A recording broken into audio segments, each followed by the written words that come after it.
shop with the boss in the box. Talking shop with the boss in the box.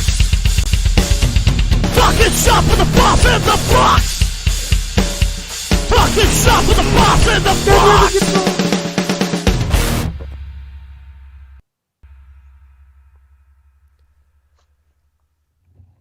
Ladies and gentlemen, it's Monday, and you know what that means. That's right. This is episode 134 of Talking Shop with the Boss in the Box. Ladies and gentlemen, I am the boss, Brandon Blacker, and over here to my... What am I looking at? My left? Over here to my left is the bald man with the plan. Ladies and gentlemen, he's the small version of Davy Bradford. Ladies and gentlemen, he is the lunchbox, Dave Ussery. Thank you, Brandon. I feel like you just need to settle down, as it were. Oh, is that right? And relax. Yeah? And settle down. That's right. Episode 134, Talk Shop with the Boss in the Box, brought to you by Settle Down Beer. And as mentioned, I am just one half of your handsome, humble, heavyweight co-host duo, the Lunchbox. That is one word, ladies and gentlemen. Capital L, capital B. Thank you very much. And I appreciate that introduction from my dapper, dastardly, deadly, daring, dynamic, devastating dummy of detriment, Brandon Black. You got all the D's right. I got all the D for you right here, Brandon. Yeah, man, that's right. What's up, everybody?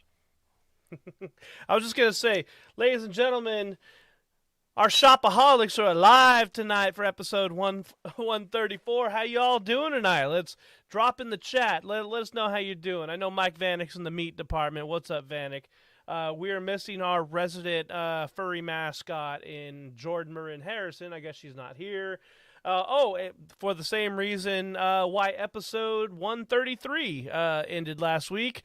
So I have to say a public personal apology. For those of you who were watching our interview with Ryan Brown last week, I got to say, unfortunately, we had a regional-wide power outage that didn't only affect, because I live out here in Sunnyside, Oakley, California, and basically this power outage affected us all the way from Oakley to Lodi, all the way down to San Jose. So it's kind of unavoidable. The weird thing was, not only did it take the Wi-Fi out, it took out like the mobile data too. So it's like I couldn't even like reach out to people to like let them know, like, hey guys, sorry the power went out. It's like, no, you don't get to do that either. So it was... Yeah, you were over here shotgunning text. Like I was sitting here for like 20 minutes talking to Ryan, and all of a sudden, like I just get this flood of text from you. Like, oh, like 20 texts. Dude, you're not going to believe this shit, dude. And I'm just like, what? Okay. And then, you know, I drunkenly went off to go take a leak, and you were like, dude, hello? Are you kidding me? Hold on, Brandon. But yeah, sorry about that. Hope you guys had as much fun as we did hanging out with Ryan Brown, talking about Titan Fest and everything. It was a good time. It really was. We're sorry that it got cut off when it did. We were just playing their new video.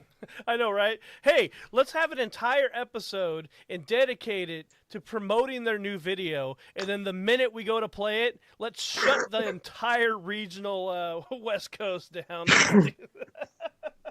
Right. Like, fuck all that shit. Like, and that is the story of our lives here at Talking Shop with the Boss in the Box. And actually, you got to give it up to us. 133 deep, and that's the first time we have been shut the fuck down like that. I mean, unless you want to talk about Devil's Night getting shut down by YouTube for all the copyright claims we got in like 2 hours. That's different. Yeah. That's different because not only did we keep coming back and trying to get away with it, but after we realized that they might kick us off permanently if we don't stop, then we just went ahead and talked about our favorite horror movie kills and linked people to it. By the way, Mike Vanek, thank you for covering up and making sure that got played on Sounds of the Underground. Brandon made sure it got played both in the group and on the page. And, of course, I played the shit out of it for days afterwards. If you haven't, man, go check out Titan's Unholy Beast, The Revenant. Outstanding band, outstanding video. Ryan was a pleasure. And, hey, maybe we'll have him back for some special thing. I mean, we've got to be doing the greatest hits here sooner or later. We're at 134. Right. And thanks to Mr. Sir Eric himself, he posted the entire set on Facebook of Titan Fest with Titan just fucking killing holy divers. So that was fun to watch. I skimmed through it and watched a good portion of it. So, you know, Ryan's a little guy, but he tears up that stage. He's a monster, man. He's one of those guys that does not look like he should sound like that. It's actually really cool. But speaking of watching sets, Brandon, I saw you were up to something up there in the, is that the North Bay, the Central Bay, the fucking cuts of the bay out there in Toots Tavern? Where the fuck is that? Well, it is the East Bay. It's about, are you familiar with Martinez? I know where Crockett is. Okay. I've been there. All right, so but it's just weird because you're going through all the towns and cities of the Bay Area. You go off into this hilly wooded area. You go up a hill. You come down a hill. You swoop down off the exit. And just when you think you're about to start hearing banjos playing, all of a sudden you're in this little old fucking West style town with this venue with the sickest sound and lights you've ever seen. Right. And so we played Suburban Paranoia. We headlined an awesome show at the Toots Tavern, the aptly named place. It's kind of like the Wild West out there. Nobody gave a fuck about anything.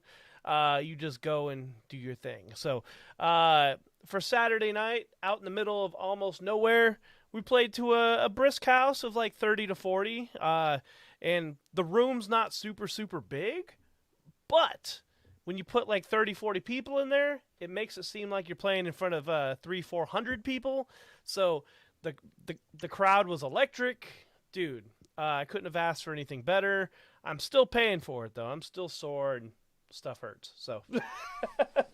Yep, and if you guys want to, you can go find that set in the Talking Shop with the Boston Box Facebook discussion group or on YouTube on the Suburban Paranoia page, because Brandon was gracious enough to film it and stream it for all of you. I actually watched it today while I did my show prep. Oh, thanks, man. Appreciate that. So, yeah, go check that out. But this is the end of our shows. We're not doing any more shows for 2021. We're going to focus on our new album, which we're about halfway done tracking. So we'll see how that goes. And hopefully by February or March, we'll have a whole full-length album ready to go. I'm hoping by February so we can combine your album release with your birthday party. Ooh. Oh, I just gave you an idea. I love it. Hey, by the way, what are you drinking tonight, sir? Oh, tonight I have a Dzungle. I think that's how you pronounce it, by King Kong Brewing Company out of Sacramento. Mm-hmm. Outstanding. King Kong Brewing Outstanding. Company. By the way, Chris, thank you for showing up. Jordan, thanks for finding a way to pop in for a second. Sean Duffy out there, the ringsider himself. Junior Fister, all you guys, thank you for making it. Yeah, we appreciate you guys coming in tonight. Whoever else is lurking back there, I know I didn't name all you. Rick Martinez, my friend, my old wrestling buddy from elementary school. I see Junior Fister in there. What's up? What's up, Roger? Hello, Chris Austin, Mike Vanek, and all our good friends. So I am actually drinking. Not our friends, Brandon, our shopaholic. They are all the shopaholics. I'm drinking something a little interesting now. Usually when I drink, it's either like an Iron Maiden beer or some kind of gimmick beer. Usually I have my 7 and Jameson, and I'm close. But I'm drinking a cranberry Sprite with my Jameson tonight, and it is delicious. It makes me feel like I'm in the holidays, and we're damn close. We are damn close. We're almost to the next most important holiday, which is the birth of your old buddy Lunchbox, which is in 2 weeks from tonight, which we will be having a special birthday extravaganza where I don't even know what the fuck we're going to do. But it's going to be Speaking nuts. of wrestlers, big shout out to Toxic Trent, who is in the chat right now. What's up, buddy? Thank you for showing up from the wasteland, dude. He got a connection. He rigged it up. He fall out some shit and fucking put it together from the bunker. All right, so let's get down to the nitty-gritty, my friends. So I don't think this is going to be a 2-hour episode. We shall see. We may or may not have a lot to talk about. But your buddy Lunchbox over there and I decided we wanted to put together just a small list of some of our favorite, and I hate using this term, I'll just say pro wrestlers. Pro wrestlers that aren't in the big leagues, so to speak. 10 wrestlers that you should know that you might not. These are not wrestlers in WWE. These are not wrestlers in AEW, and and so on and so forth. These are wrestlers that you will see in your hometowns. These are wrestlers that you will see all over the place, running, gunning, and grinding in that ring. So, some, literally. Absolutely. Absolutely. And there are some that may have appeared in some of those federations you mentioned. Some of them have been doing this for a very long Just time, because and some of them are brand spanking new. That's right. That's right. You want to go first? You want me to go first? You know what? You go first, because you always have good lists of things. Tell me who you got, sir. All right. Our first wrestler. Well, let me tell you something, Brandon. He goes by many, many names. He is the Knight of the Roxbury. Some call him Drinko Plinko. He's a living liability. And some might call him a big leaguer. But currently, you can call this man Champ. Ladies and gentlemen, the first wrestler we will be highlighting tonight is none other than the big leaguer himself, the current Best of the West champion, Johnny Butabi. Get that graphic up. There's the man right there. Championship belt around his waist and Patron in his hands. That's right. One of the reasons you can call him champ is because wherever you see him, if it's at the bar, Giant Stadium, or at his 9 to 5, this man may just be wearing his belt to let you know there's a new champ in town. My God, such an awesome wrestler. One of the best that you will find out there with a ring presence and a psychology unlike any others. The guy can do it all. Tags, hardcore matches, straight up wrestling matches, fucking hood slam battle royals, gimmick match, you name it, man. This guy has been around for almost 20 years doing the damn thing, and he has worn gold. He is a former CWA heavyweight champion. He is a former DMW tag team champion, a former CWA tag team champion, a multiple time battle royal winner at Hood Slam. This guy has been around and done it all. That's who I know Johnny Butabi as. I know him as Johnny Drinko from Hood Slam. I've been to Hood Slam multiple times, and I have seen him do his thing. Drinking the alcohol and kicking ass and taking names, man. But yeah, Johnny's great. Johnny's great. So let's check him out a little bit. You want to see the video? Yeah, let's introduce these guys to the big leaguer.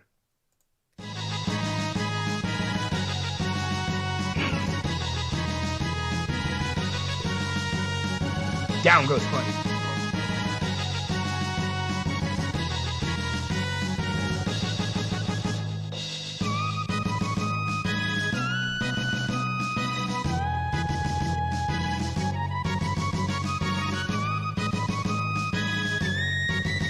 Oh, and apparently Champ lurking in the chat. What's up, Butabi? Good evening. Thanks for joining us while we...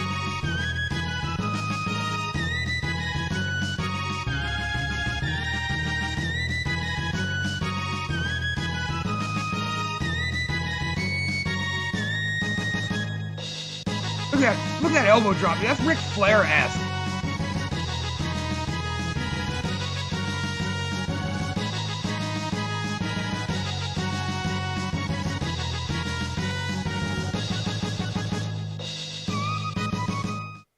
All right, so he is a wrestler who makes the baseball cap look great. Dude.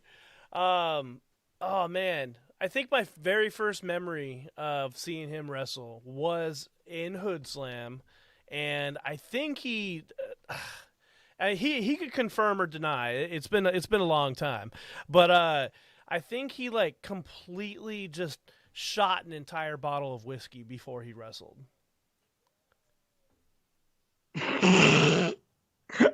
I would not be overly surprised, and he may confirm that, and he may deny that, because, dude, I don't know if that's safe necessarily. It's Hood Slam. Who the fuck cares? Now, perchance, were you able to yank the promo I sent you of his up? I don't think so. I don't think you sent me a promo. Yeah, I did. It was the Bison one. Bison one. What are you talking about, sir? I sent it to you when I sent you this. I sent it to you when I sent you that promo video. No, I don't have one. All right.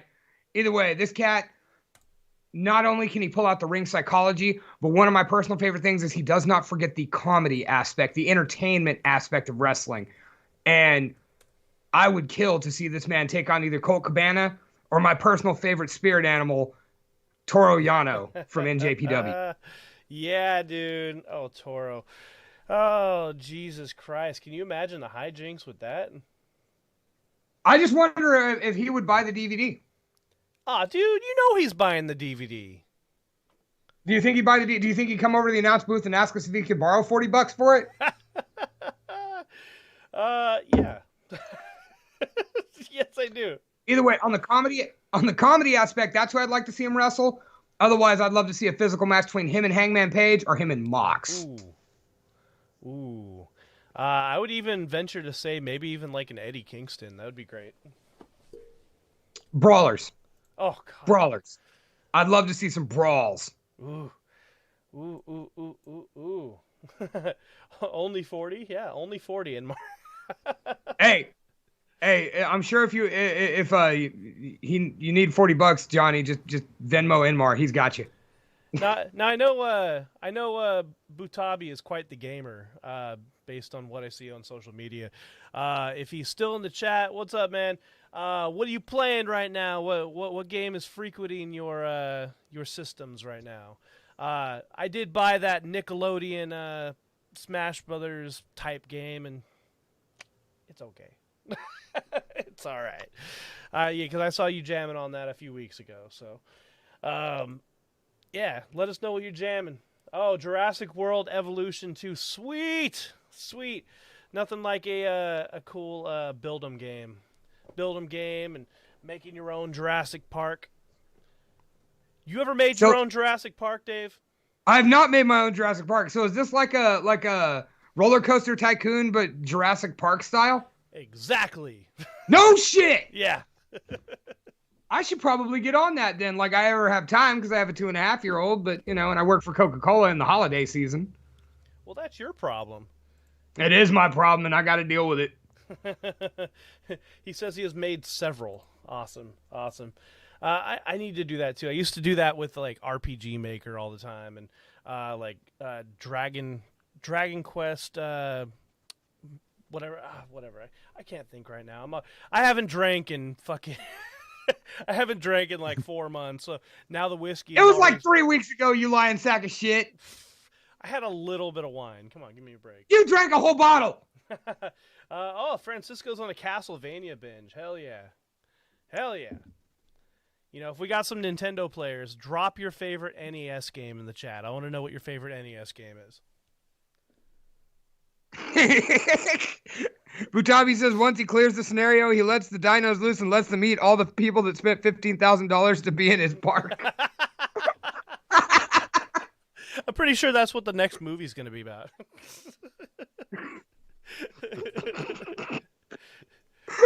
Because at this point, the dinosaurs are loose, and I think they're starting civilization on their own in human civilization. Okay. Anyways. Yeah, so drop your favorite NES game. All right, Secret of Mana. I'll take that. I love me some Secret of Mana, too. If we're talking Super Nintendo, Final Fantasy 3 all day long, or 6, as they call it in Japan. All right, and Dave is like, I don't know what the fuck you guys are talking about. I work at Coca-Cola, and I don't pay video games. No, I fell out of video games a while back because of, work and all that shit. Last thing I was big on was, but as a Genesis kid, I had every Sega system. Dreamcast, CD, 32X, all of them. Hell yeah. Mike Vanek says, Tecmo Bowl. Fuck yeah, dude.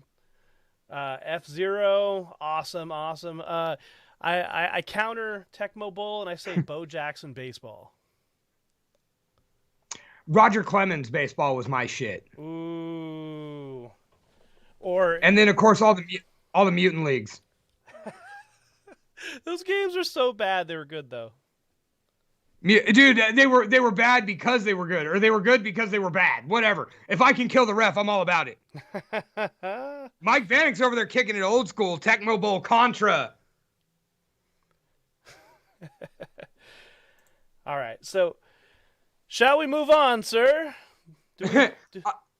I believe we should. Like we got 9 more wrestlers to get through.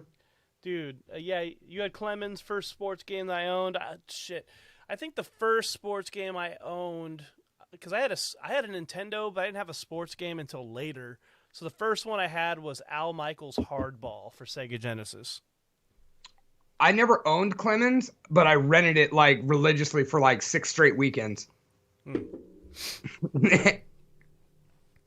And by the way, speaking like Francisco's talking about WrestleMania on, I have to say, every single wrestling game that was ever put out for the NES specifically, and I'm not talking about Sega or Super Nintendo, the NES games were all just terrible, straight dumpster fire garbage. Hey, the original WrestleMania where you went up to the top of the ring to get like your wrestler's points or whatever. Like Andre, it was the giant foot symbol. Hogan, it was the crucifix. Macho Man, it was the shades. You go up, and that would give you juice back so you didn't get pinned. That game was the shit, at least when I was 5. So like, what, 2 or 3 months ago, I did a stream of 3 of those games. I streamed WrestleMania, I streamed Royal Rumble, and I streamed King of the Ring. 3 games that were released on NES, and my God, these games are just terrible. Wait, was the King of the Ring one the one that had Yokozuna on the cover? Yeah. Oh yeah, that one was bullshit. Mike Van's right, dude. Pro wrestling was shit. Starman and I forget the guy's name that looked just like Ric Flair, but they were trying to make him Ric Flair. Yeah. Like he was a combo like Buddy Rogers, Ric Flair, and fucking oh my God, Adrian Adonis, like all wrapped into one single package. All right. So let's move on a little bit, my friends. Real quick. Oh. Our current wrestler would just like everybody to know that he beat Bruno Beretta 19-0 in Mario Baseball on GameCube Saturday night because the world needs to know. Well, Butabi is being the champ in everything he does. So, yes. And he needs everybody to know, which is why he's wearing the belt to the bar. And probably to work tomorrow. I mean, are you wearing the belt to the gas station too? Because that would be hilarious. I just picture him unbuckling it, like from the passenger seat, throwing it over his shoulder to go get 20 on pump 3. All right, so our next wrestler, one that I have chosen, you might see a little reoccurring theme here based on the wrestlers that we have chosen. So this wrestler here, let me take this graphic down. Thank you for joining us, Mr. Johnny. Please stick around. Where'd it go? Oh, there it is. Okay. So this wrestler, he's a little scrappy fuck. But he's one of the best damn wrestlers I have ever seen. He can go with anybody. Whether they're big, small, it doesn't matter. He could rumble with them all. This guy, I wasn't able to I don't know him personally. You know, he's trained me a little bit, but I couldn't find any actual information on him, which was very interesting to me. Because he's been around for quite a while. He looks like he's 12, but he's really 106. Yeah. He's got well over 300 matches under his belt. But man, this little punk rocker will beat your ass. He's scrappy. He nothing but heel tactics all day long. Ladies and gentlemen, I introduce to you Mr. Daniel Torch. The one and only. The guy bleeds Modesto. Daniel fucking Torch. He looks greasy, he looks grimy, and he wrestles just like it too. However, scrappy as he is, what makes him so good, and the current Open Challenge CWA champion, is the fact that he is that fucking good. Yes. Yeah, he defeated Diablo Azteca back in CWA a couple months ago. Yep, Daniel Torch. I forget. Are you guys friends, Mike Vanek, or do you guys have a little thing going on? I can't remember because I know Vanek has a little thing going on with most people. No, actually, they get on pretty well. And Inmar says he looks like he smells like pee a little. And Johnny says he bleeds Modesto. Well, that's a low blow. You can call that a low blow, and you are the king of low blows, as we just saw in your highlight video. We might as well just change the title of that to Johnny Butabi entrance music to Johnny Butabi hits people in the nuts for 3.5 minutes.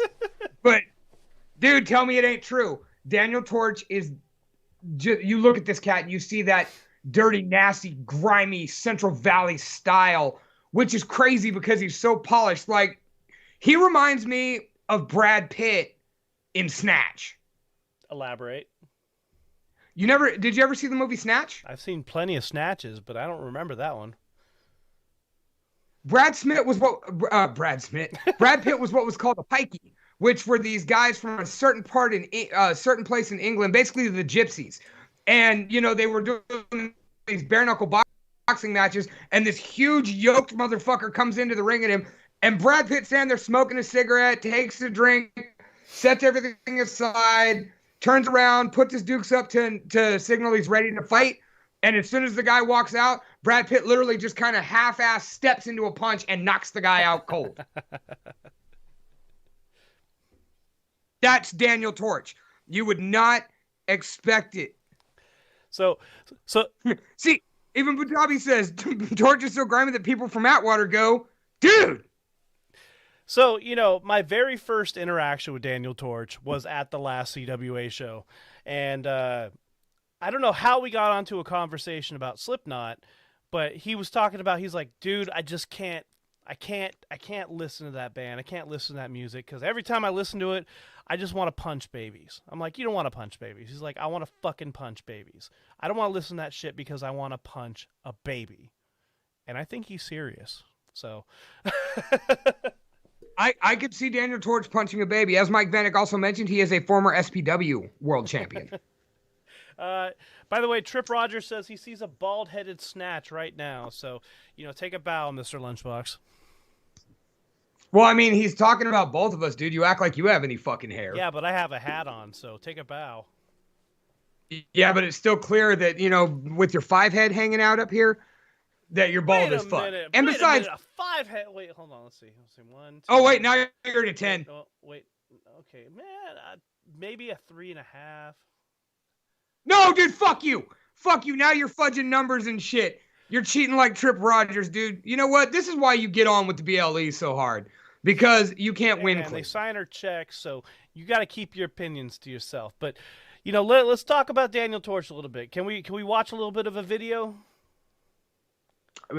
I suppose. Please tell me it's the Invisible Man. No, actually. Wait, where is... Did it... Where is his video? Oh. Huh. Alright, well that's... great, thanks. So we can't watch a Daniel Torch video. Give me a second. All right. I was wondering why we were a video light. Let me. I could upload this real quick.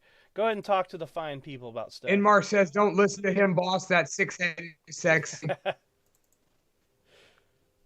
I'm sorry. What did you say? You lagged a little bit there. Go ahead and talk to the fine people real quick.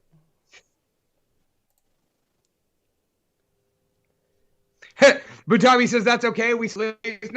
No, we got all the others. We just slipped on Daniel Torch's, which, hey, you never know. We did say he's from Modesto. Maybe somebody went and stole it out of Brand. Oh, wait. There. I mean, it's not copper wire or nothing. No. Let's check this out. Everything gonna be all right this morning. Introducing the first contender. Dank says that Torch is the one who dubbed him the champ, so that makes his title legit. right, so let's fast forward. We don't need to do entrances. He's facing Patrick Fitzpatrick here. You know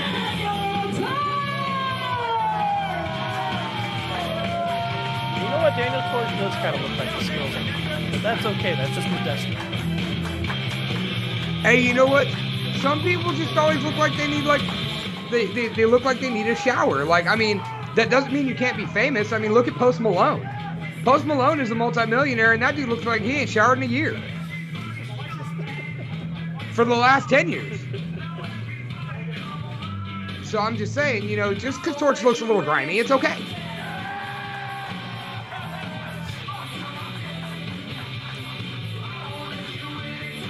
If you look at his opponent, look at his opponent in the ring over here. He kind of looks like a creator wrestler on WWE 2K that you put the most minimal effort into. Either that, or he looks like one of those wrestlers from like the videos we see from the 30s back that you would have seen at the Nickelodeon through the little visual box, or maybe at the carnival. Well, I mean, I've watched a lot of visual boxes, but not this kind of box. Mostly you just watch me, and I guess that makes me a visual box. Hey, yo! Tommy says, I kicked a woman out of my bed once for her saying she thought Post Malone was hot. I don't blame you, sir. I do not blame you for that one. Not one bit. See, I'd be okay with it because I'm like, if she thinks Post Malone's hot, then I must be a fucking god. I forgot about that. Who's his name? Marcus Lewis.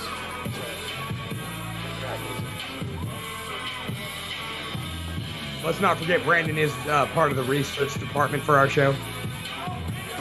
Well, you know, I mean, when you employ one person and that person is yourself, you know, you're bound to make mistakes. Hey, we agreed to split this down the middle, 50-50. You get your 5, I get my 5. I got mine in under the bell. Except for those one bastards that we'll get to that couldn't send me any good video. So are we watching the full match, or are we just gonna skim through? Your choice. Well, this one's only. It's got about 8 minutes left. Do you want to spend 8 minutes watching Torch do his thing? Hey, y'all in the crowd, y'all want to watch Torch for 8 minutes? Carpet. Inmar says carpet chest there looks like a 20s boxer. Carpet chest is Dudley from Street Fighter. Patrick Fitzpatrick is the current Bushido champion. There's still a current Bushido champion? Interesting. So Torch is most recognizable for his blatant ripoff of the DC logo, but it fits him so well with his ska personality. I thought he was blatantly recognizable for being as white as the paper that I wrote these notes on. Like, he's one step away from being an albino. By the way, that's another killer wrestler in the ring right now. Marcus Lewis. Dude, that guy is great. I saw him about 2 years ago at East Bay Pro Wrestling. And he's just killer, man. Actually, all these guys are killer. I've seen Fitzpatrick a few times myself. He either looks like he wants to box you in a ring or steal your car. I can't really tell. No, he wants to box you in a ring. Torch wants to steal your car.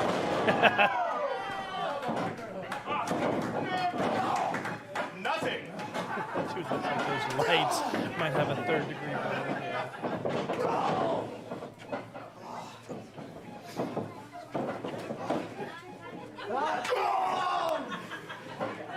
Oh, nice forearm from Fitzpatrick. Bring in that part of that elbow there. Torch, being the wily veteran that he is, just kind of hanging out. He's not going to let him get away with that, though.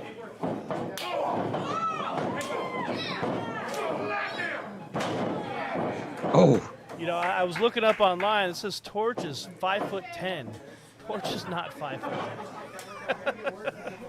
Torch is bigger than he looks, dude. Yes. He stoops. He's not 5'10".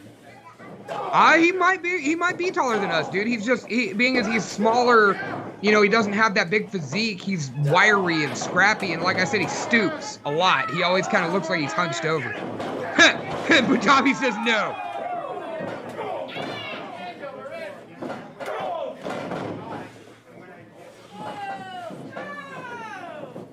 Vanek says he's as tall as he is. Well, how tall are you, Vanek? 5'4". Vanek's 5'4"? No, Vanek's the same height as me, which means he's roughly the same height as you, which, Yeah, because I think I'm like a quarter inch. Remember, you and me are the same height. Yeah, quarter inch smaller than you. In more ways than one, sir. Torch is 4'7", standing on a trampoline. Okay, so Now, is that one of the big trampolines or just the little ones you use at jazzercise? an aerobic trampoline.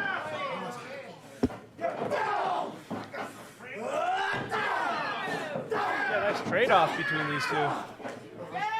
Hey, what's up, Matthias Lawless? How you doing tonight, brother? I know you're 6'2". Dave Bell, my twin brother. Oh, Dave Bell's here too? Good evening. Dave Bell's here too. All right, Torch breaking up the pin here. Throwing some forearms of his own.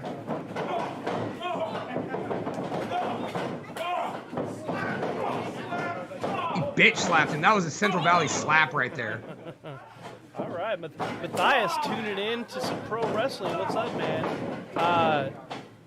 By the way, as we're talking about this, we are going to do round 2 of the horror death battle. So tune in next week for that. The first one went rather well, so let's do round 2 of that next week. Our heroine stood tall. Ellen Ripley beat out Pinhead. Jason, wait. She beat out Pinhead. She beat out Chucky. And she beat Ash. Yeah, that's right. So, yeah. So eventually we'll have the winner of each tournament face each other. And hopefully we'll find a way to actually simulate it or something, do some Deadliest Warrior shit with it. I like these chops.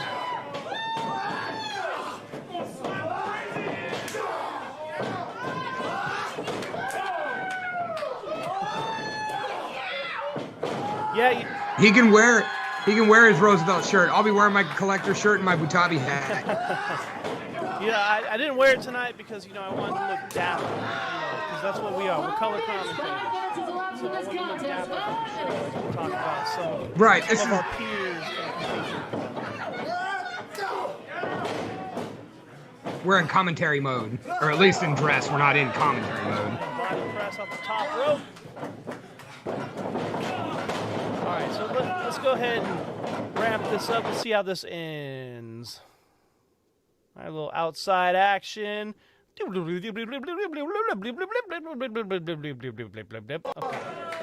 do it about here. Lock it up, Marcus! Fitzpatrick with a power bomb. Nope. Oh, face buster. 1, 2, 3, All right. And the Resident Modesto's own Smells Like Piss, Daniel Torch gets the win. Hey, they said it, not me.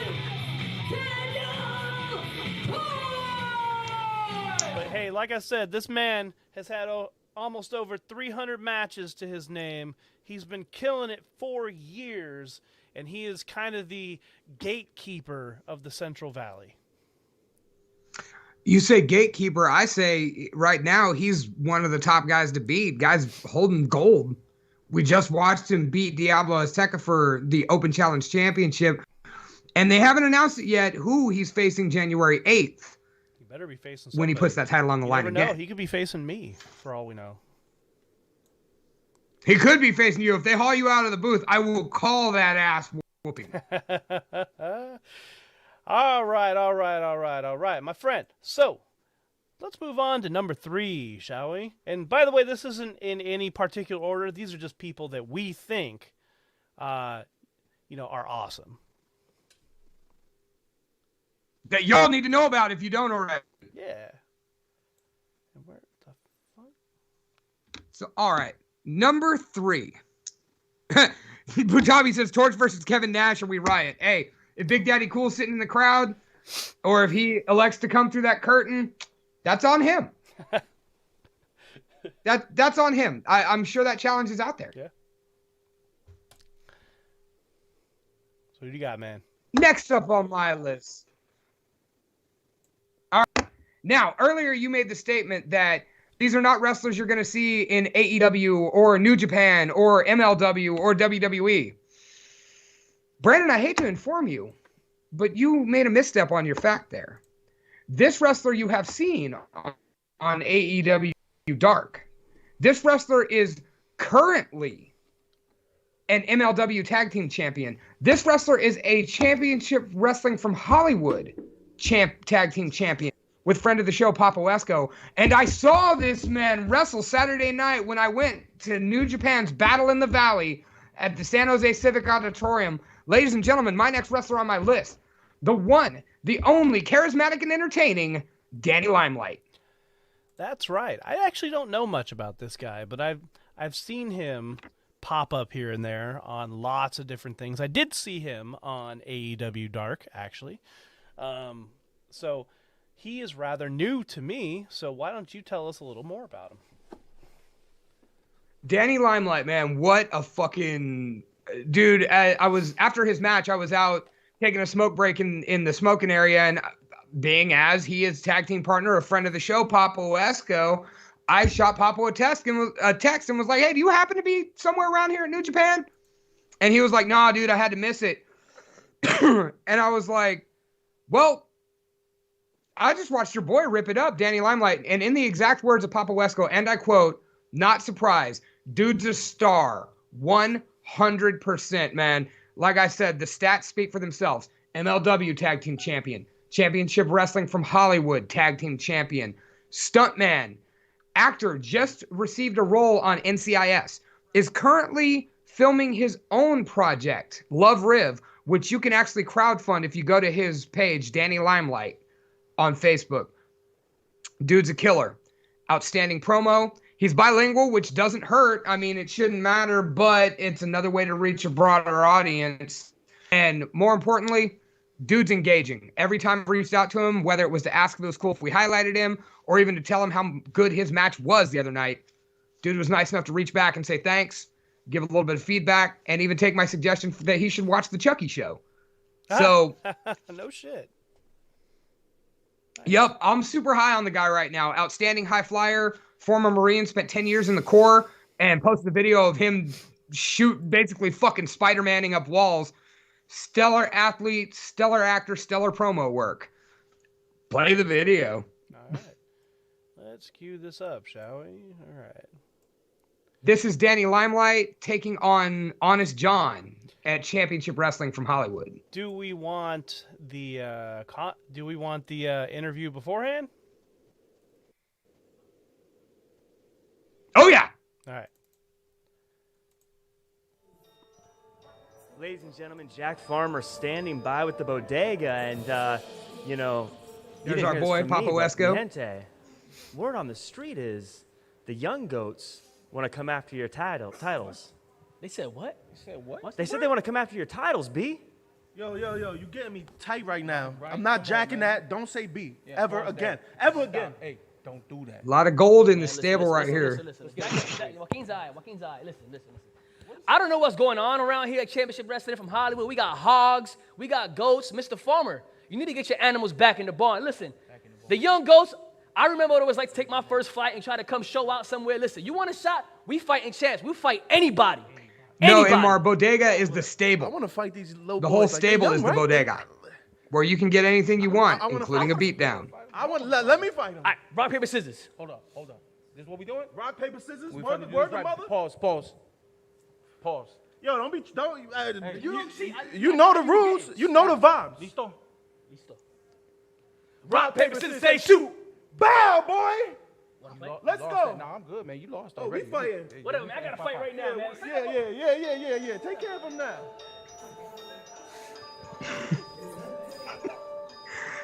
Yeah. I feel bad All right, for so our it looks boy there like holding it's the going to be microphone. Papo Like, and Papo Slice Esco's a scary taking dude to on buzz to. the Young Goats who had issued the challenge to the Luckily, Bodega. when we talk to him, usually Right now, we've got there's Danny distance Limelight between us. in singles So if we action. ask him the hard questions, he's not going to kill us. Limelight certainly can thrive in that environment.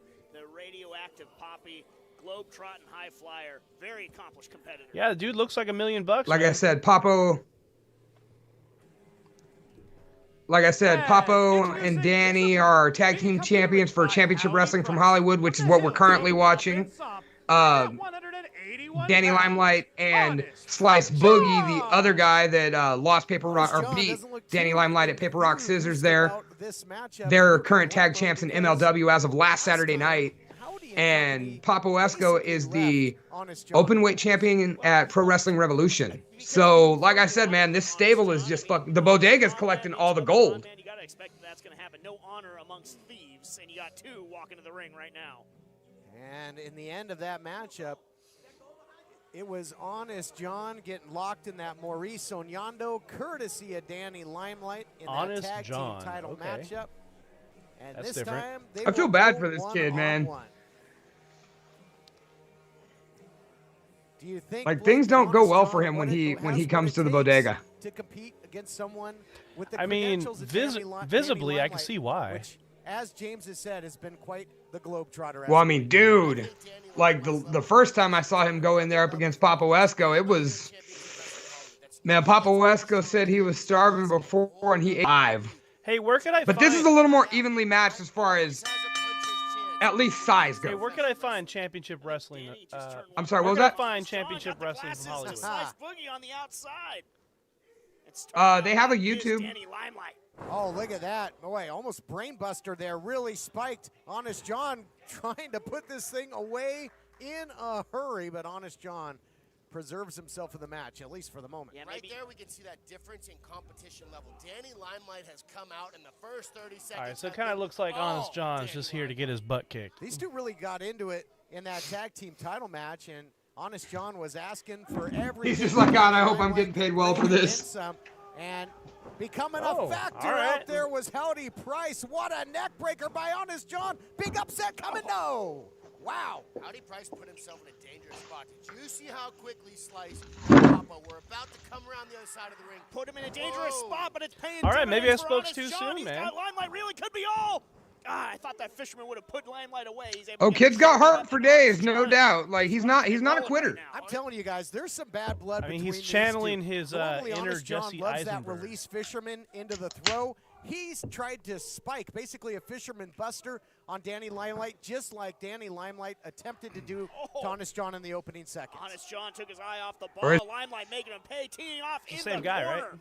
That's the thing about Danny Limelight. If you No. advance on him, My Jesse Eisenberg was who they went with when they couldn't afford Michael Sarah and then the roles reversed. half Nelson suplex rocks Honest John. Honest John, though. Then back to his Michael feet. Sarah Look at became this who you again. called when you He's couldn't just afford Jesse pulling up Eisenberg. on the radioactive Poppy.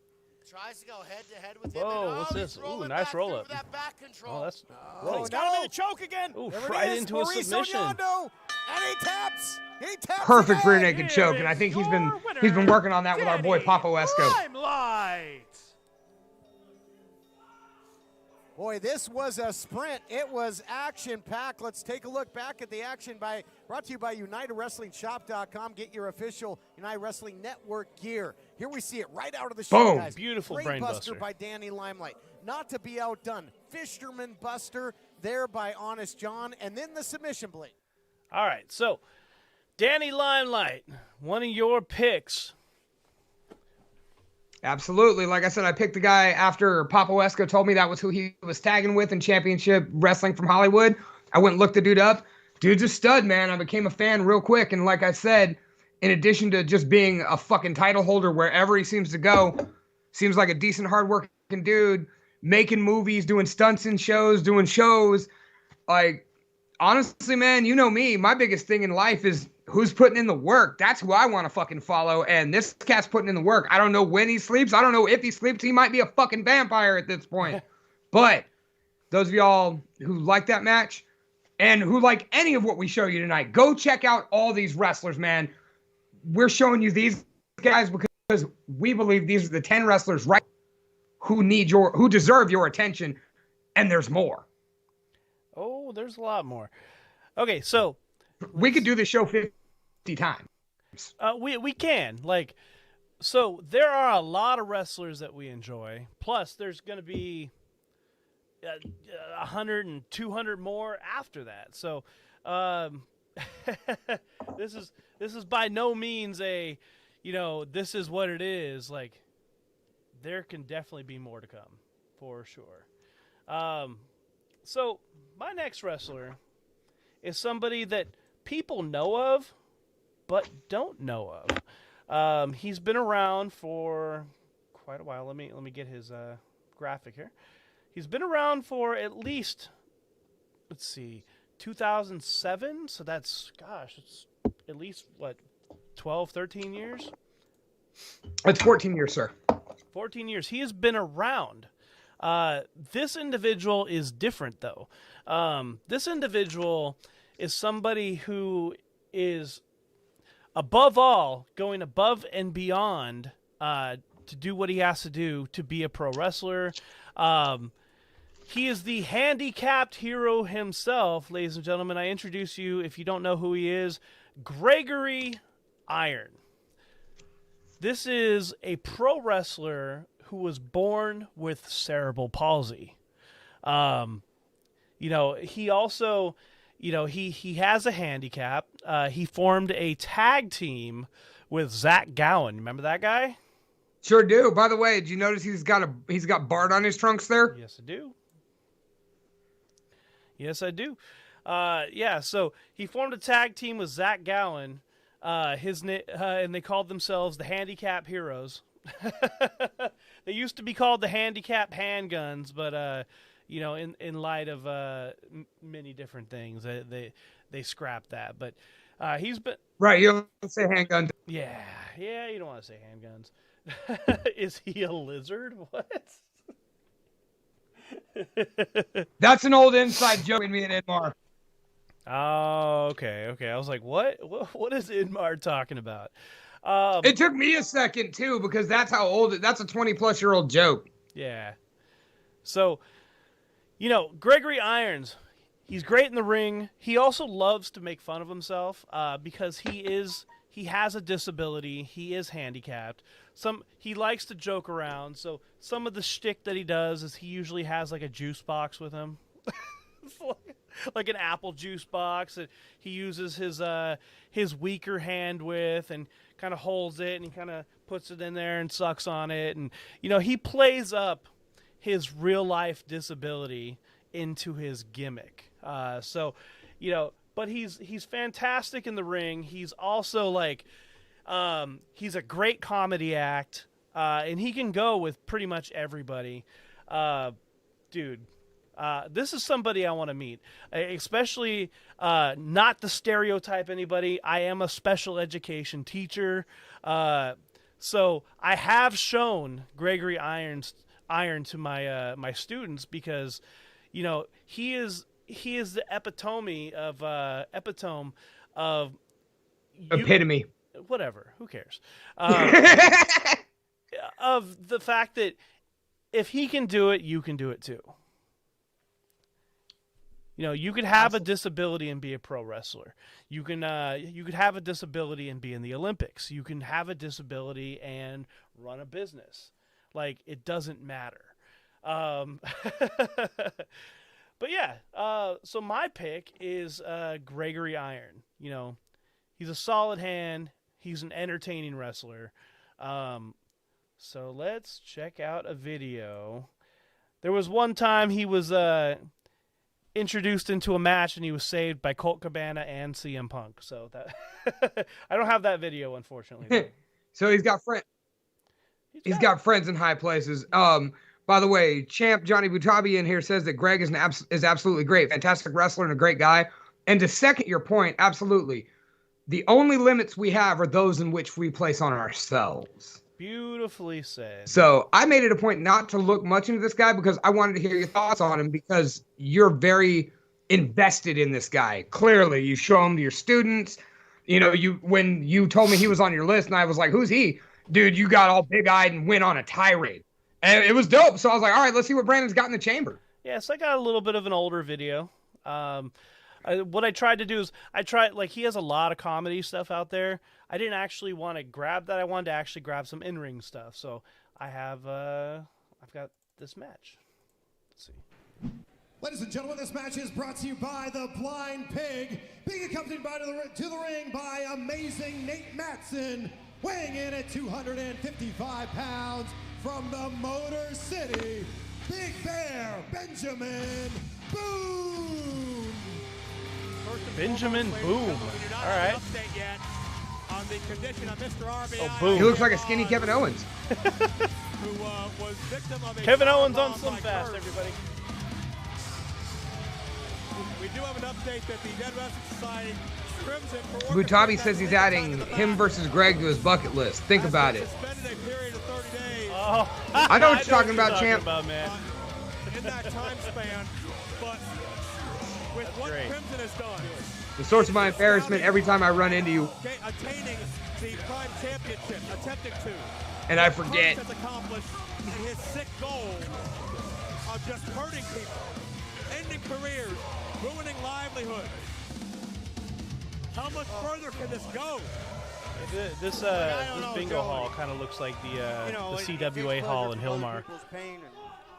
And his opponent, A little bit. at 167 pounds, wrestling out of Cleveland, Ohio, the handicap hero, the man not even cerebral palsy can pin down, Gregory Iron. One-armed and dangerous, the handicap hero, with a lot on his mind after watching another friend fall and not sure of his condition. But keep in mind how Nate Matson and Ben Boone wedged themselves between Gregory Iron and Zach Gowen and nearly ruined You their can see the friendship will forever. on his face when he comes to the Greg's got curtain, a lot to man. be angry about. And normally I don't caution people to look out for Greg, but Greg's got a temper. And Got a little bit of that Jeff Jarrett I think swagger. he's losing his temper. You know, yeah, I see that. Gregory Irons Flatten that there. one-armed and dangerous. He's He also very takes the dangerous right phrase, now. take my Look at strong his eyes, hand, you can literally. tell. And I don't know if there's ever been an athlete with more in his mind than Gregory Iron.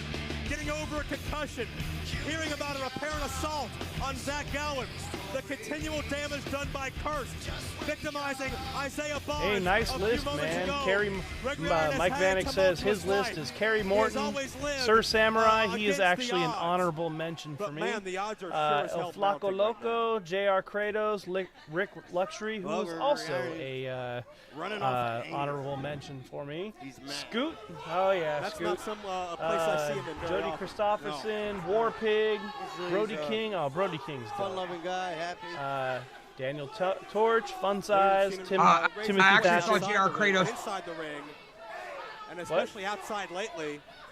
See, but we couldn't include Timothy Thatcher because he's currently in a bigger federation. I forgot he was still in Like NXT. if you're a wrestling fan and you don't know who Timothy Thatcher is, you're fucking up.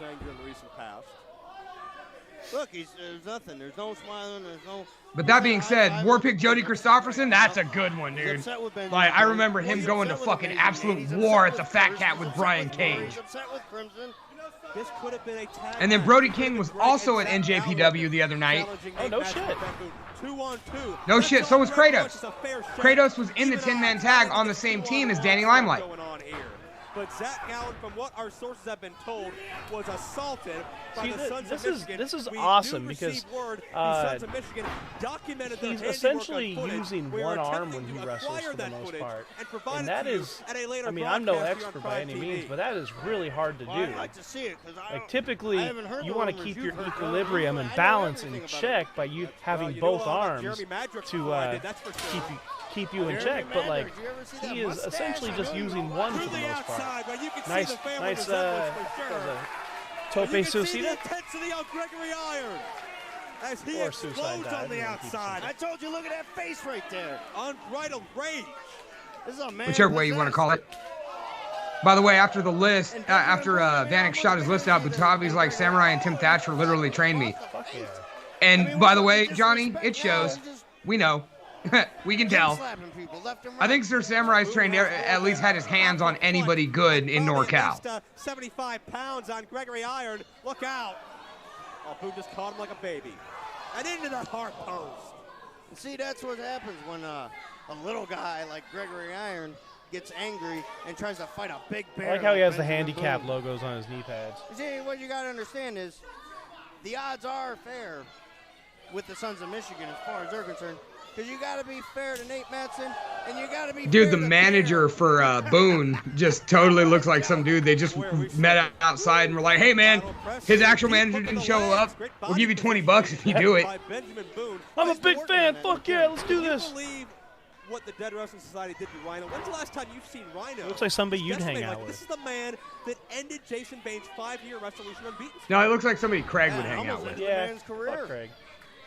I mean, Actually, it was good to see him at after Resolution. We're not here. Beat Bane. It was. We're not here to talk about Craig, though. And now look what happened. We're here to talk about Gregory Iron. Gored Gargano. Aaron, we still have not heard from Jason Bane since that Resolution matchup. And like you said, man, the poise he just shows while essentially using one hand is fucking incredible. He sure did, and that was. So we're gonna go and speed this up because we still have a lot of wrestlers to get to. So we got some good top rope stuff. Let's see this real quick. Too often, but you get him. he's trying to get back to his winning ways. He's gonna do anything he can. Fighting him off one arm. Maybe. Oh, nice. Uh-oh. Get slapped by Iron, who now is going to take a chance. Told you. He's on the top turnbuckle, flying. Boone able to catch. Winner. Boone's a big bastard, man. Oh, you follow a slam. Iron. And that's all. All right. Let's go through a little bit. Big bear hug action. That's how me and Brandon hug each other when we finally get to see each other in person. I know, except I got my big old belly, so you know that's. Who's the little spoon? Who's the big spoon? Right now, you're picking me up. There goes the money, but now Greg ready to fight back. All right, what's Greg gonna do here? It wasn't successful Going to the before. top Why do you rope. keep going to it, Mr. Iron? He's stubborn. That's what he is, and his stubbornness is gonna cost him in the long run. He's stubborn, but he's inspired. From high above, Iron drops the elbow. Oh yeah. Look at the leg. Could have him now. Nice elbow drop. Yeah. We just get a super Bats it kick. with a foot. Nope. He's Nate's got getting the foot on held. the He's getting left side of held. your screen. Nate's got 2 The feet. drama What in this are you talking match. about? Most people do. Another shot on Gowan, yeah. Big bear splash. Oh, there it is. Big bear splash. And that's going to do it. Boone got it. All right, Boone may have got him, but this And Mr. that's Gregory gonna do it. Iron Boone is got it. our pick tonight. So congratulations to him. You still there? Yep, Lunchbox? for being on our list. Being on That's our hot. list. Yeah, I'm here. All right, let's keep going. Who's next for you, sir? All right, I want to go ahead and take this to the tag team division. Ooh, So I'm sure you know where I'm going with this.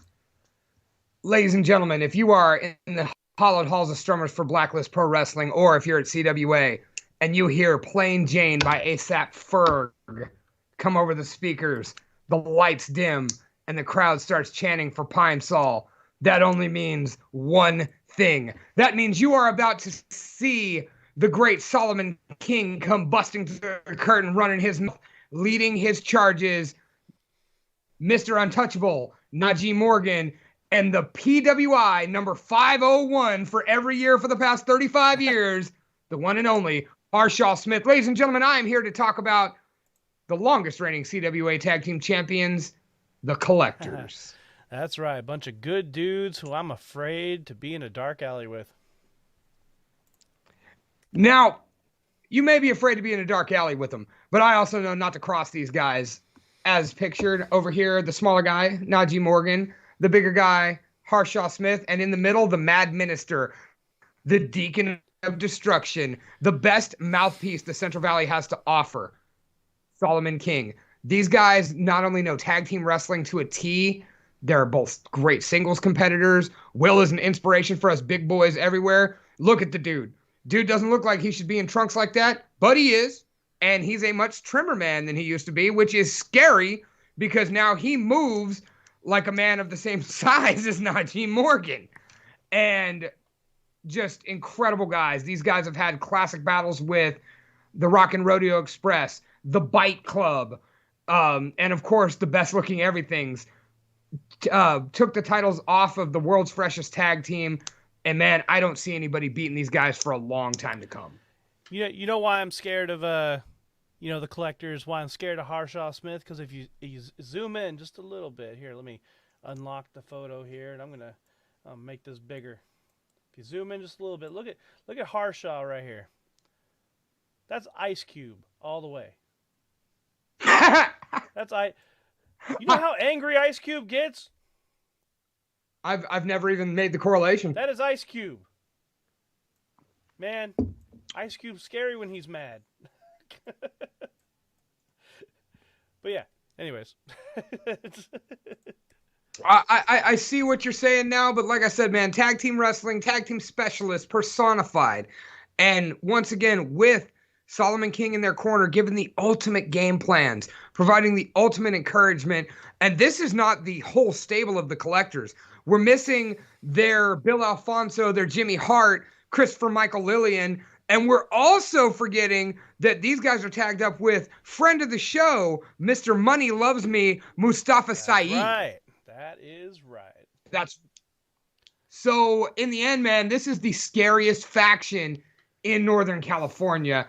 And we couldn't get them to send us any tag team videos because they lagged. Straight up. I'm calling you out, collectors. I'm blaming you. But we do have some singles highlight videos. Tripp Rogers says he is an honorary collector. Would you care to share with the group why you are an honorary collector, Tripp Rogers? And I forget you're still on a Facebook ban, so I am not seeing your posts because we've got the pictures covering up the chat box tonight. All right, so which video do you want to see first? Your pick. All right, so we'll jump in here with Harshaw Smith. Oh, and this is a street fight with Jason Hastings, right? My buddy. Yeah.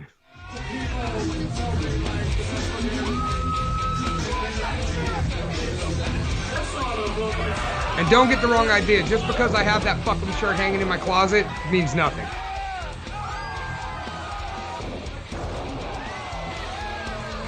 Tripp Rogers says, because of my wife's big old booty. That is why he's a collector. I just was wondering if he was going to share that publicly.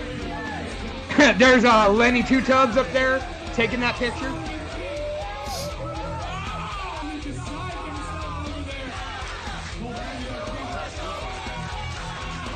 The Tugman.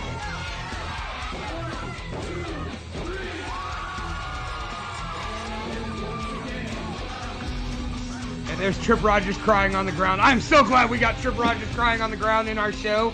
Oh my God, that just made the show to me. By the way, if you don't know, make sure you check out Blacklist Pro Wrestling on January 9th. At the Hallowed Halls of Strummers. That's right. We will be there. Brandon, are you on the call for that? Yeah. Oh, I just, you called us affiliates. You didn't state you were on the call, so I didn't know if you were just in the Creative Minds group or if you were now our second or third in the booth or what have you. I assume that because I'm in the creative booth, I got to be there too, right? Oh, yeah. I mean, you definitely have to be there. And like I said, if you're going to be on the call next to me, hey, there's a spot between me and Low Keys. Yeah. Let's check out Najee Morgan, the other half of the collectors. You put some respect on that name, sir. That is primetime Mr. Untouchable Najee Morgan. Who, one more time, may be our current CWA champion because he was that close to taking out Johnny Katana.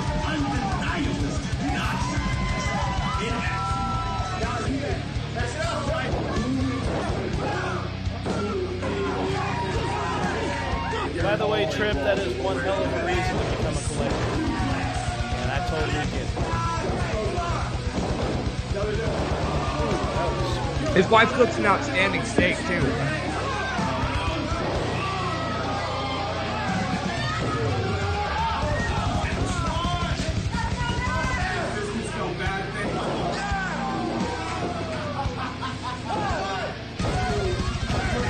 We got Harshaw Smith in the chat as well.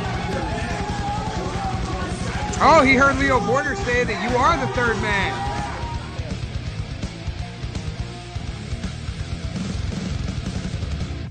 All right, Najee laying the smack it down at Blacklist Pro Wrestling. Yeah, man. That's beautiful. The Collectors, man. There's a reason why they are the longest reigning CWA Tag Team Champions. All right. Now, what you got, Mr. Blacker? All right, so I'm actually going to feature somebody who is brand spanking new. He is a recent graduate from... Oh, let me take this. What the fuck? Oh, there we go. He is a recent graduate of Cody Rhodes Academy. Ladies and gentlemen, I'm talking about Mr. Rude Dragon himself. He puts himself between Georgia and the East Bay out here. Dude, this kid has all the makings to be a really fantastic pro wrestler. He's already been in the ring with Rick Luxury twice. He is learning. He's 6'4", 180 pounds, from Antioch, California. Is he that big? Yeah, he's that big. I didn't realize he was that big. Friend of the show, by the way. Yes. He is society's biggest mistake. He is the poster boy of not being the poster boy.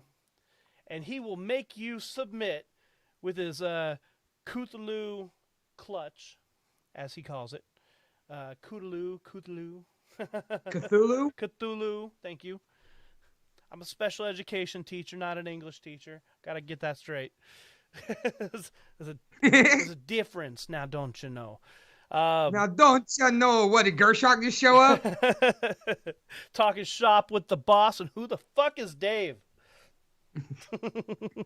The only one of us who could talk. Anyway. So, I wanted to feature him because I think, yes, it's the Nightmare Factory. I know. Thank you very much. Cody Rhodes' Nightmare Factory. He was trained by Cody Rhodes. He was trained by QT Marshall. He was trained by Glacier. Remember that guy? And primarily trained by Rick Luxury. Yep. So he has the training to be great. He's also very good in the ring so far. He's only had 3 or 4 matches at this point, but all the matches have been great. He's had a match on the Nightmare Factory YouTube channel. He's had 2 matches against Rick Luxury, and he's had, I think, 2 or 3 other matches elsewhere. But the kid's stellar. He's a fantastic heel. He really makes you not like him, and he's bringing up his gimmick very well as society's biggest mistake. He also likes to use a lot of flames and flash paper. So he is a dragon after all. He is a dragon. So let me pull up this just quick little clip here. Yeah, he was trained by Glacier. Yes, sir. He's saying that's what sold him on him. Ethan Johnny, put the word out there. Book Rude Dragon. Help our boy. Yeah, get that boy some work right now. He is out with a shoulder injury. He'll be back soon though. Where's this video? Okay. Just a very, very quick little thing. I didn't actually get a full match of him, but I got this instead.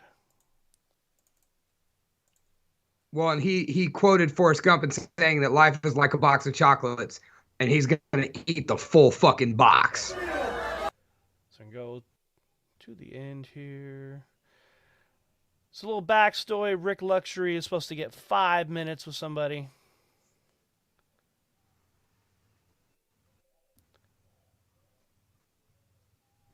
And let's just say he doesn't get all of that 5 minutes. Time to play. But I'm done with you, Paulie. It's about time you pay your taxes. The luxury tax, that is. Yeah. Get up, Paulie. How many more minutes we got? Get up and pay your tax, Paulie.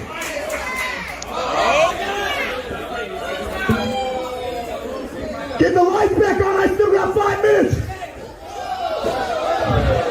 What the hell are you doing back here? What the hell are you? Oh, fuck!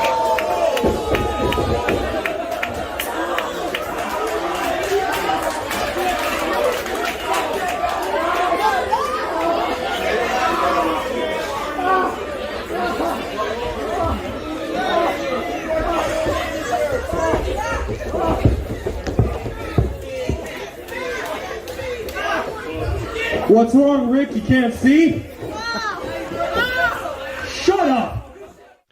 So like I said, just a quick little clip right there, just to see him playing up his heel tactics with his ongoing feud with Rick Luxury currently. So hopefully we'll revisit that soon once he gets back from shoulder injury. And welcome him back to the show, because he was a pleasure to sit down and talk to, man. Hell yeah. Hell yeah. All right, Brandon. Yes. I want to step out of format here. Okay. I'm going to let you go ahead and take a triple shot, because I wanted to save my last two to be the last two on the show, because they come with a pair of special announcements. Okay. Let's see. Who are my people? Well, okay, so we got that guy, that guy, that guy. You know, I guess I'll bring this guy up first. Bobby Hart is big on luxury students. Good. There's a reason why. So this next guy, and like I said, you're going to kind of see a theme here, but it's not a bad theme. This next guy, he is the last spine bender. Oh, the chiropractor of combat? Right. Ladies and gentlemen, he is the guy who I kept confusing with Johnny Butabi. How the fuck did you manage that? I'm a newbie. Give me a break. I saw a bald dude and I was like, is that Johnny Butabi? No, that's Kenny K. Okay. Ladies and gentlemen, the last spine bender himself, Kenny K. Dude, this guy, like...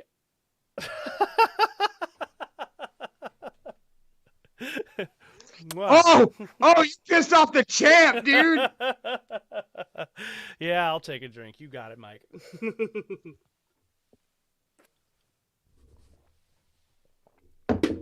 Yeah, I got it. But I've seen Kenny K do his thing off and on for years. I know he took a bit of a break for a while, but man, this guy can do everything. He's very unassuming as well. And for some reason, he can wrestle almost an entire match in his sunglasses. He never, and if he loses them, he gets them right back on. Yeah. It's incredible. Like, I can't even go anywhere without like losing my keys or my cell phone. This guy keeps his his freaking sunglasses on in a wrestling match. So it's pretty amazing. Yeah, so Kenny K, man, he is the current, if I'm not mistaken, CWA World Heavyweight Champion, right? Correct. Yes. And I think, oh no, he's not the East Bay champion right now. Former East Bay champion. Absolutely, East Bay Pro Wrestling champion. But yes, ladies and gentlemen, Kenny K. Let's throw up a little video here. And like Brandon was saying, as he's looking for the video, this is a guy who can do it all. Great on the mat, and he can come at you from the air. Our last foray into watching Kenny K wrestle was against Vinny Wasco at CWA's Back to Business. And my God, if the Hometown Throwdown were not the main event, this would have been the show stealer. It wasn't, though. But my God, these two just tore into each other.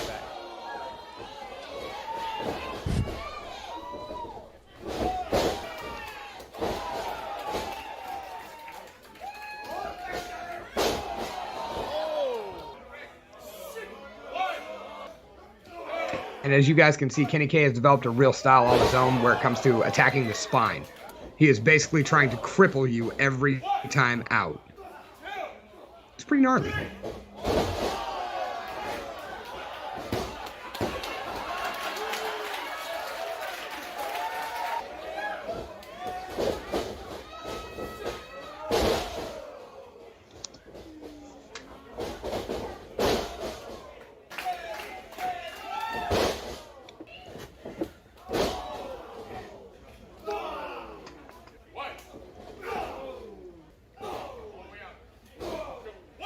We hope you guys are enjoying 10 wrestlers you should know about that you might not know about. And please look up all these wrestlers. Johnny Butabi is out there on all the social medias. And if you see him at the gas station, he's probably wearing his belt. The Collectors on Instagram. Blacklist Pro Wrestling on Facebook and Instagram. Blacklist Pro Wrestling on Twitter. California Wrestling Association on Facebook. CWA Wrestling on Instagram. Phil Hobbs. I'm never that Phil guy Hobbs. who has to go pee during a movie, but man, I just couldn't help it this time. Ooh, I was going to let it go and not mention anything. I don't know, you gotta take a piss. You gotta take a piss. It happens.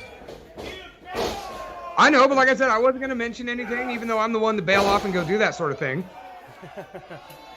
See, if you notice the attention to detail in Kenny K's matches, man, he's still in his sunglasses. The fact that he can see in his sunglasses is amazing. Like Mike Vanek also said, Supreme Pro Wrestling on all platforms.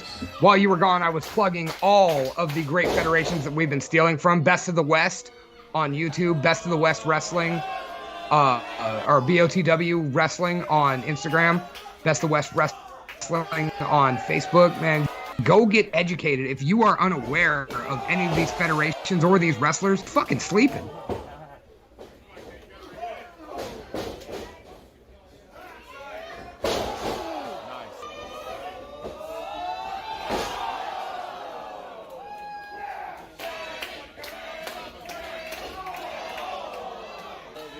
Are the lights just going out, or are you fast forwarding over there? The lights were going off because this was a Halloween match, I believe. Ooh, very nice. Yeah, Kenny K is trying to take your spine away. Yeah. So, ladies and gentlemen, Kenny K deserves a very lucrative spot on this list. Mad props to him. He is not Johnny Butabi, but. But Kenny K is also equally as awesome. By the way, Phil, you are absolutely right. We have to do the bonus show on the Legacy of Backyard Rumble 3. We have promised that since your show here, where it's a 30-man battle royal in like a 5-foot by 5-foot ring. Oh, fuck. What? Big time wrestling where Nick Souza from Hatred is training. Sick News is getting in the ring. That's right. Holy shit. So it looks like we're going to have a Suburban Paranoia, Nothing But Losers, and Hatred wrestling match. Y'all can have that. I'm scared of Hatred.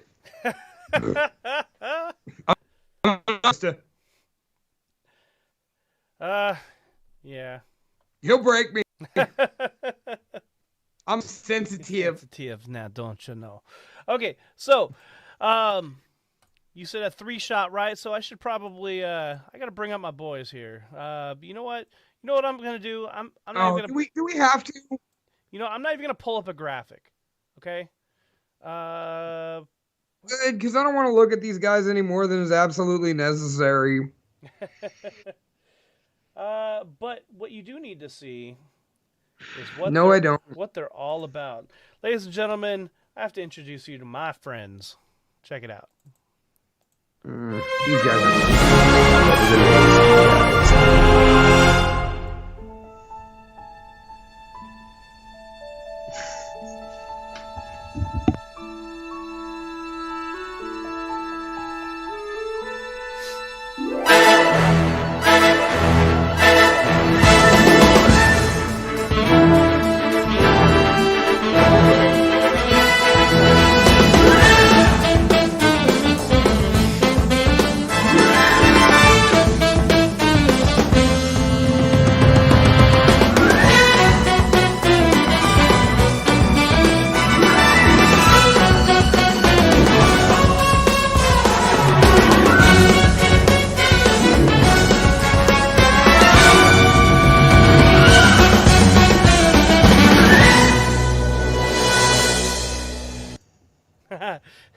Not only are they the best at everything, they are the best enterprises. They are the best looking everythings, ladies and gentlemen.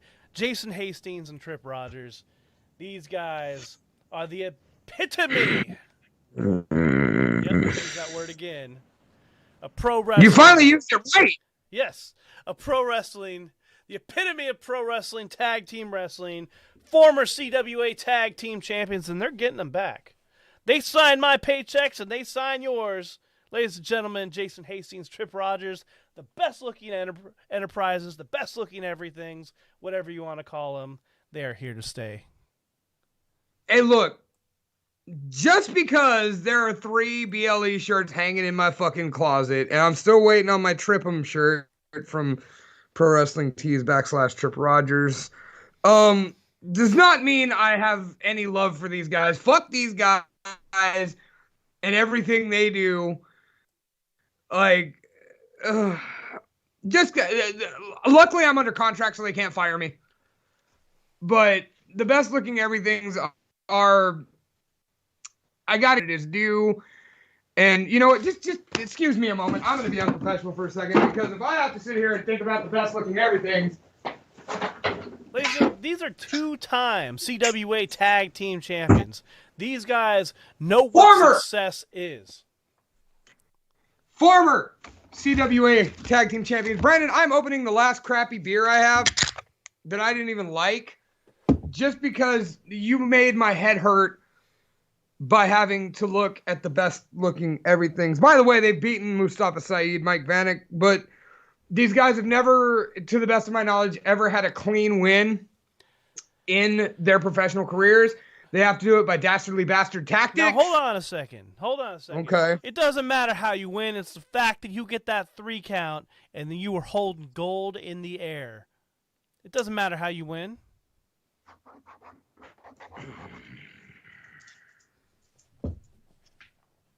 These guys wouldn't know dignity if I drew it for them. Like, oh my God. We agreed there was no chopping off each other's lists, so I let it ride. But man, fuck these guys. Man, fuck the BLE. You know what? Especially fuck Tripp Rogers. You know what? If it meant having to pin your 2-year-old for some tag team gold, I would do it. And this is exactly what these guys would do as well. I'm sorry. Could you take their ugly mugs off the page so I can see what Tripp Rogers is yelling in the chat? Every win is a win, regardless of how it happens. That's exactly what I said, and that's what Tripp Rogers said as well. And you can take that to the bank, baby. You may not like it, but it's the truth. Well, or them. I don't like them. For Christ's sake, Brandon, I'm drinking a beer called Man Bun because of the fact that you made me fucking sit through that. Wait, but that's not all. Look.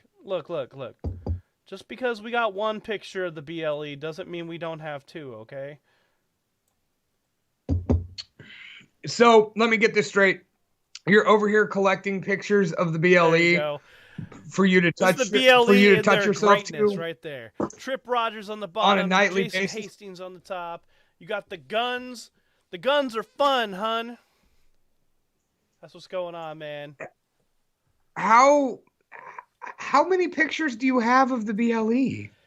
I'm not at liberty to say this, but all I gotta say is there a poster hanging above your bed? You know, I can't take down my green screen right now. I just can't. You sell out. It's not a sellout if you're friends, man. I'm just saying, just because I have 3 of their shirts in my closet means Tripp nothing. Says, all right. Dave is just jealous. All the women want us, and he wants to be us. If I wanted to look like the Scarecrow and the Cowardly Lion from Wizard of Oz, you'd be right, but I don't. I've seen you in the ring. You just kind of look like Clayface melting against the mat. I'd say I saw you in the ring, but you bowed out after 1 bump, so we're not at liberty to discuss that. That's under contract. We signed non-disclosures, Brandon. So shut your mouth. All right. Well, Tripp says Mrs. Ussery loves us, and that she does. Since you fired her from the BLE, she doesn't love you anymore. Wait, she got fired? She was hired and fired within 5 minutes. Well, there's a damn good reason for it. What was the reason she was fired for, Brandon? Do you know? She wouldn't talk to anybody. No, she hated Queen. What? Who hates Queen? Apparently, she my deserves wife. to be fired. You know what? I'm with it, but you know what? I'm just happy my wife is no longer associated with BLE. I was looking for a divorce lawyer. All right. Well, coming up soon, 3-time CWA Tag Team Champions, ladies and gentlemen, Tripp Rogers and Jason Hastings, the best-looking everythings, best-looking enterprises. Be there, be square. January 8th. That's right, Atwater. Be there. Would you please take their ugly faces off the screen? Tell me somebody I need to add to the list, sir. Oh, nope. Tripp says she's BLE for life. All right. Brandon, what do you get when you combine elite athleticism, monstrous size, and insane physical strength? Everybody but us? Correct. And this is definitely not us. Traveling the world. Going everywhere. To NXT and back. My next wrestler, and I'll kind of do a double shot on this, but we can go a graphic, and then our video, all right, which comes to our announcements. All right. Ladies and gentlemen, our next wrestler I would like to introduce you to is NCAA All-American out of Oregon, the one and only Cal Jack.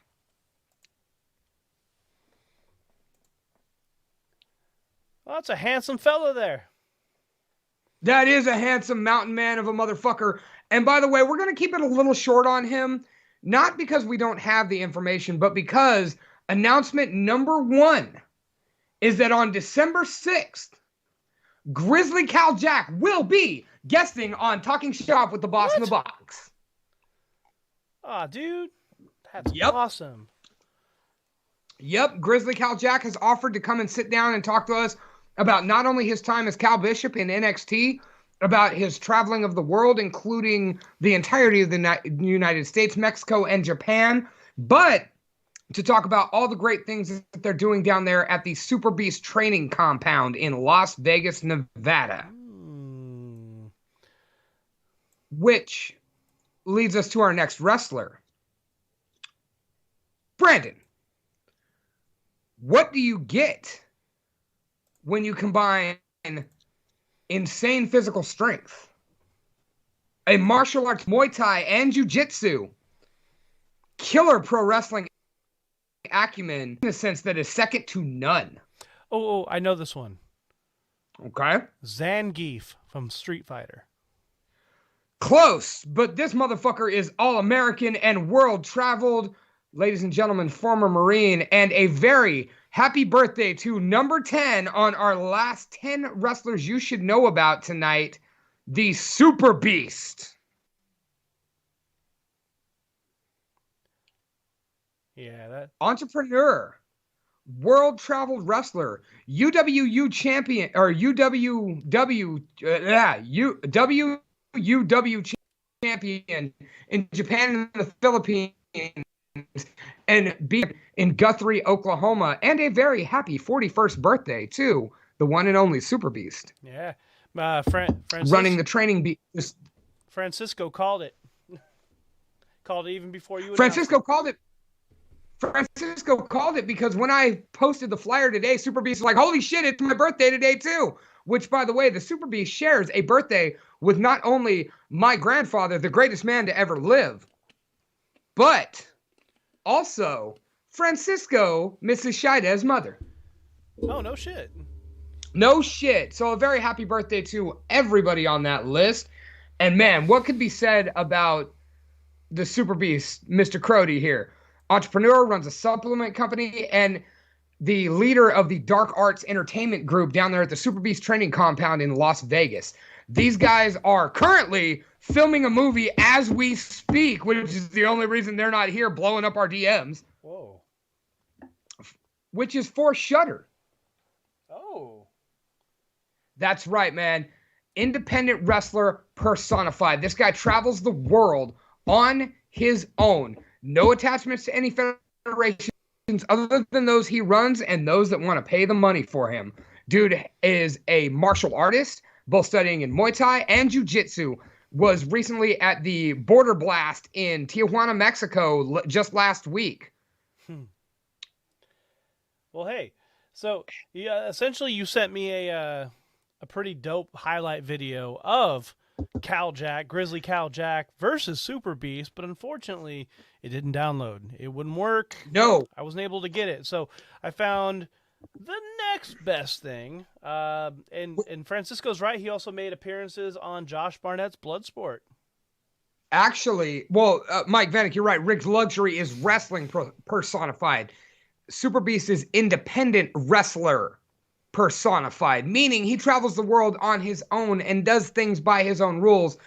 And we may have a line on him showing up on the podcast at some point or another, but he was the one that offered me Grizzly Cal Jack because these two behemoths, though fighting it out at Josh Barnett's Bloodsport, have now teamed up at the Super Beast compound, and that's the primary focus of December 6th. We'll be talking about all the great things going on down there with our boys at said compound. Awesome. So the next best video I could find actually featuring those two is a triple threat match. Grizzly Cal Jack versus Super Beast versus Drake Frost. Those of you familiar with California Indies also know Drake Frost, so another awesome honorable mention. If I'm not mistaken, Drake Frost is also in the Honor Society. I think I'm mistaken on that one. No, you are correct. Drake Frost and Sir Samurai are the Honor Society. That's right. Thank you. So let's check out this match, and then we can wrap it up and get you geared up for next week's episode, Horror Death Battle Tournament Part 2. So next week we're gonna get all of the participants geared up, and you will see them like we did a couple weeks ago in the polls. We're gonna need your fan polls, so fan votes. So and Brandon, it's part what? Part 2. Part 2. That's right. All right. Yep. This is the ultimate beef castle match. Yep. Grizzly Cal Jack, Super Beast, and Drake Frost. There's a lot of meat flying here, so let's check it out. Big, meaty men slapping meat. And 255 pounds on top of 801, I believe that equals a lot of weight. That equals math amount of weight. Do math. And what's scary is all these dudes are bigger now. If you ever want to see a beast wrestle a bear... Actually, Super Beast is trimmed down a little bit. Now he's more... He's working more on his aerial assault tactics and his flying around the ring. Because all these guys can do it all. Yes. Dude, I was actually doing research for the show watching Grizzly Cal Jack throw around a 400-plus pound man like he was a child. You know who Cal Jack reminds me of? He kind of reminds me of Brody Lee. Except for like twice the fucking size. Believe it or not, that motherfucker stands 6'5" and is 300-ish pounds. It's about the same size. I saw Brody Lee the other night. He's not quite that not big. Brody Lee. No, you're thinking of Brody King. I'm talking about Brody Lee. You're right. Yeah. Okay, no, I get that comparison. Oh, shit. And here they are, two fucking featured wrestlers squaring off against each other. Yeah, there's yeah, I like it. Huge forearm. Oh, did you hear that? I did hear that. Did you hear that? I did. Oh. And if you saw that Bloodsport match, man, my God. I did watch the highlights. I just couldn't get it on the show. But right now there is a... My God, dude. It was everything that you expect a match between a guy named Cal Jack and Super Beast to be. Just two big dudes beating each other into oblivion. Super Beast eating the canvas. And look at that. That's a 6'5", 300-pound man doing shit like that. Monstrous trapezoid. Mike Vanek says Scoot and Patrick Fitzpatrick are also in the Honor Society. That's right. I remember that now. Thank you, Mike. When did Scoot join the Honor Society? He used to be a nemesis of the Honor Society. He's been there a while. He is quite a while. rough and ready.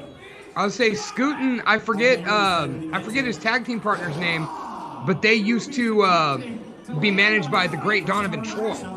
Yeah. Who is, in my opinion, NorCal's greatest heel mouthpiece. Like I said, the greatest mouthpiece is Solomon King. Yeah, I used to see Donovan Troy a lot over at East Bay Pro.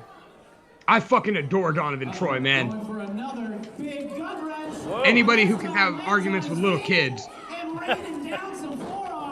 And he did it with Martinez kids. Well, that's pretty easy to do. Yeah, but he held an argument. He didn't get shut down. Got an onslaught from Super Beast. Seeing our boy Drake Frost in the ring here. Drake Frost is a mammoth. I would never cross the man. Dude's scary when he's between those ropes. When he's not, you know he's that guy in a turtleneck sweater taking pictures with his cat and his kids. But that has nothing to do with his competitiveness in the ring. Dude's an animal. And he just got kicked upside his head and put down. Over his head. It's not often you see a man the size of Super Beast get Super Beast is an annihilator, dude. Super Beast is one of those people that a lot of people sleep on. Dude he has never signed with a major wrestling organization, not because they haven't come knocking, but because they won't allow him the freedom to do what he loves to do, and that's travel around and whoop that ass worldwide. Independence is a virtue. That, you know what? If you don't want to have that employee mindset and you want to be an entrepreneur, like that. Scoot was also in Thunder League with Thunder Rosa. Yes, he was. I didn't see that personally, but I saw a lot of pictures. What is he thinking here? And that's the point of tonight's show. The 10 wrestlers that we highlighted were the list we put together for this time. This may become a recurring theme that we do because we work with and have the pleasure of seeing a lot of incredible talent that, sadly, you don't know about. Some of you do. Mike Vanek, Butabi, Francisco, Trent, Phil. You guys are aware of these guys. Not everybody is. And that's a crying fucking shame. And that's another honorable mention as well. Toxic Trip. Young kid, still grinding. He's getting better and better every single time he hits the ring. Once again, that's not just Toxic Trent. That's friend of the show. Toxic Trent. And wait a minute. Is that Nuck Nuck refereeing? That is Nuck Nuck. Yeah. Nehemiah Nuck Nuck. NorCal Wrestling's premier referee. I missed where this video was from. Oh, man. This is a Virgil Flynn production. Oh, the great Virgil Flynn. I'll raise my rest in peace, man. Rest in peace, Virgil. Looking hungry more than anything, really. He just looks like he's looking for something. Dude, Nuck Nuck's everybody's homie. What a good dude. Speaking of Virgil, it's always fun going on Instagram, watching actual Virgil talk about money in people's posts. Yeah, somebody's going. I don't know who, but they're going. Because that's what Virgil's all about. And all three of these gigantic competitors are trying to make their way to their feet. He's all about that meat sauce and that fuck money.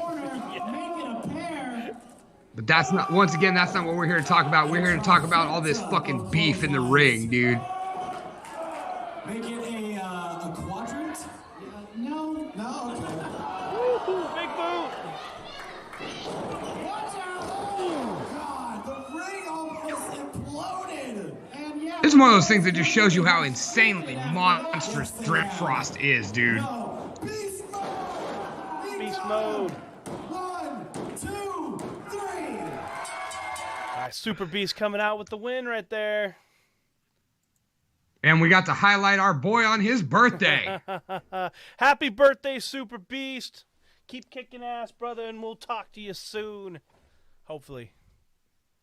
Hopefully. I know you like to stay quiet and do your business behind the shadows, man, but happy birthday. It's a pleasure to fucking feature you, Cal Jack, both outstanding wrestlers from Dark Arts Entertainment from your compound. Dude. So, ladies and gentlemen, this has been our list of 10 wrestlers to look out for. And where's his picture so I can turn it off and we can, there we go. There we go. So this has been our 10 wrestlers you should look out for if you don't already know who they are. And as you can see, we kind of had a theme here. Close to a theme. CWA and Blacklist? Yeah, CWA and Blacklist, which is fine. But maybe next time we'll venture around the world and check out some awesome new talent that you may or may not know about. So like I said, next week on Talking Shop with the Boss in the Box, we go back to horror movies, ladies and gentlemen.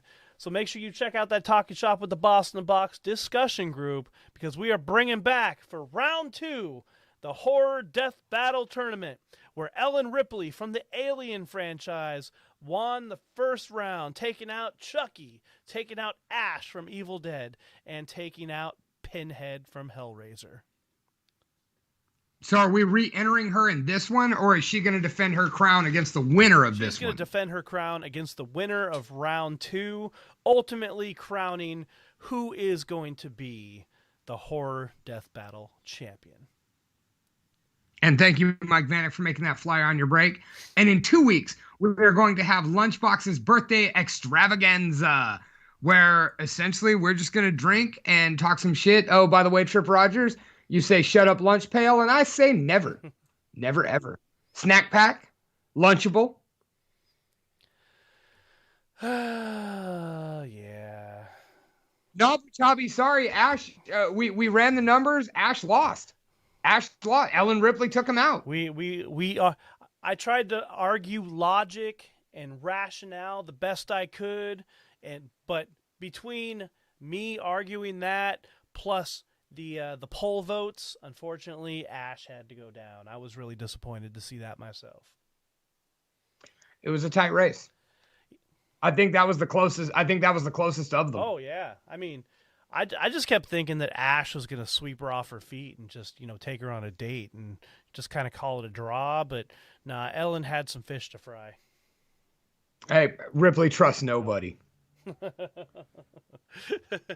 So find out this coming week on who is going to be in the Horror Death Battle round 2. Round 2. And then once again, stick around for Lunchbox's birthday extravaganza. December 6th, we've got Cal Jack from the Super Beast Training Compound. And then starts holiday season, which, if you followed the show for a year, you know what that means. It's the great holiday promo battle is coming to you in December. So get ready to watch us talk some shit. I argued logic and reason, and that's why Biden is president of the United States. Oh, nope. We keep political shit off our show, Butabi. Yeah, we don't talk politics. It's not fun. Hey, you know what? 2024 Lunchbox Boss in the Box. That's your ticket for 2024. You know what? We got to get those T-shirts going.